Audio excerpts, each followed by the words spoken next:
kura uduog ka 70% mag jok mano register manogo kura 2022 mathindo mane nitiere Kasipul nok nyal dok Kasipul.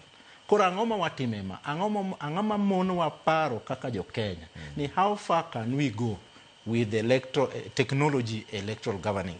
Ang'o ma monwa keto gik machalo kaka AI. To mago gik ma IBC ok nyal timo kendgi. Wabunge mad legislate nyaka come out very clearly. Ang'is jo Kenya ni ang'o ma ginyalo timo mondo girwak AI e yo mwatimo godo uchaguzi maro. For example, Trevor, sani endi gi technology ma Kenya negoni. Ni ere gimomiyo nyaka tadhi mana Kasipul mondo register as a voter koka biadhi go kura Kasipul, for example. Ang'amona dhi office ma IBC ka endi ta register as a voter ta yier kuma bro timora nade go e kura. Honestly, nitiere gik moko ma ang'eni our electoral governance e yo mar technology is so progressive.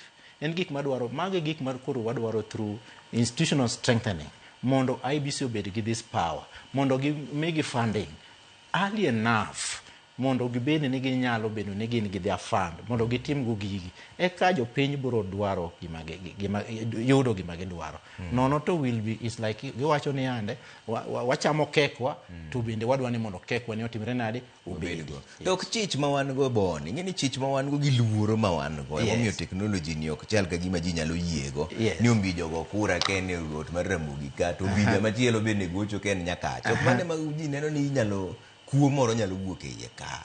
Chich nitie gi luoro. Trevor, mane gima AI ka gikelo AI biro ketho. Kendo gima AI ni biro ketho mogik en gimoro ni ng'ato wacho ni staff ballot. Gimiluongo ni Kemskate cha en gi models ombija ma ki enable te to kata ma onge kaka the moment me se register kacha the same jok mobedo identified kacha ema bro dhi onge yo mora ma kato nitiere sane neno ka in the new voter registration gikelo the iris thing.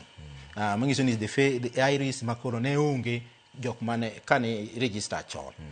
Gima duong' en ni koro gino dhi konyo ni ande kapo ni biometric ni machalo kaka lwedo gini gi otamore face ni to kata tim mana nade ok nyal tamore.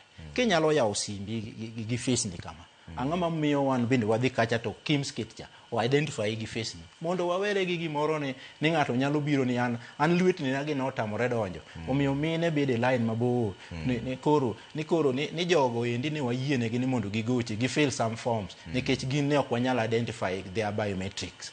Mage gik ma ka wanyalo bedo piny to watieko Trevor to wanyalo bedo gi yiero ma at least ng'ato koneno to nyalo wacho ni it's free and credible. Ng'ene credibility comes with a lot of aspects. Nikech yiero ni lokruoge gi ok nyal tim gi tedi chiel. Yes. Uneno ni kaka Eljea ngomo neno ni inyalo lok sani mapiyo nikech kaka koro miwacho no en chik maber. Yes. Yes. Ni ok ochuno ni nyaka dog mana nyaka cheka go kura. Yes. Ka nyalo goye kata gi Nairobi ka mak mana ni register mako ni antin. Kin sani gima giketo en ni ka ndikora nyakach to kata mana Kibira to kago. Ok go kura. Ni nyaka dog mana nyaka.